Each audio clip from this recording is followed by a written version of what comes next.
When you start to see people like Bill Gates gobble up farmland, and you read what his foundation says about farming, when they say that we're going to have a particular type of agriculture, they want large blocks run by the government or by private consortia where they say we're not going to have animal-based proteins, we're not going to have stockyards, we're not going to have turkey farms, we're not going to have chicken. The academic mind always has the answers, but never in the real world. And they do a lot of damning.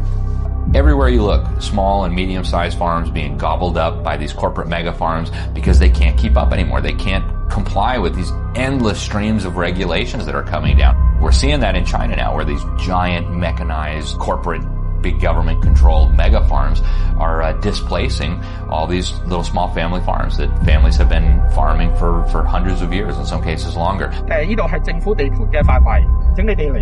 moving them all off their little plots of land and moving them into these big, horrific mega cities that they have built. And we're going to see that all over the world with the decimation of small farms.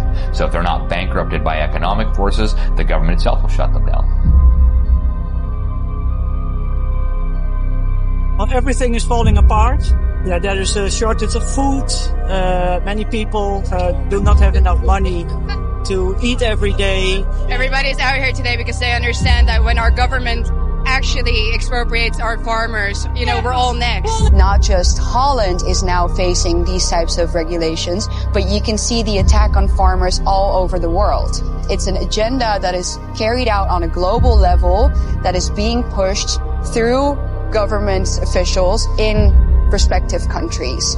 This is precisely how the globalists have managed to take over national parliaments and national governments. 20 countries equal 80% of all the emissions.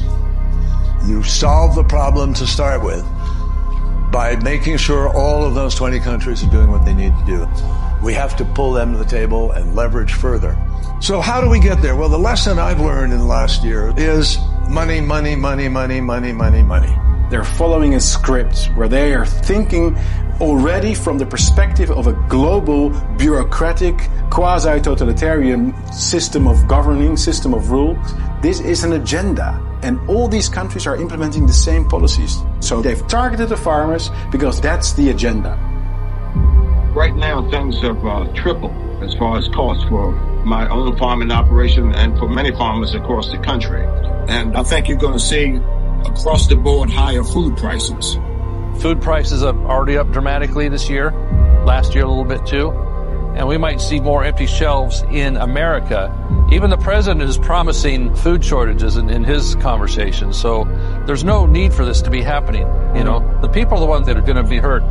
Not just farmers, trying to make a living. It's going to be the food supply of this country, which is a staple of our security, of our nation, being able to grow the grain and the crops that we do, that not only supplies us, but our allies and other trading partners around the world. We have 8 billion people on the planet now, and that's sustainable if they allow agriculture to continue to be mechanized and genetically altered. And I don't think they understand that if they tamper with that, you're going to have people go hungry. We are headed into, I think, a time of very significant food shortages. Can we expect to see massive increases in food prices next year? Oh, no question about it.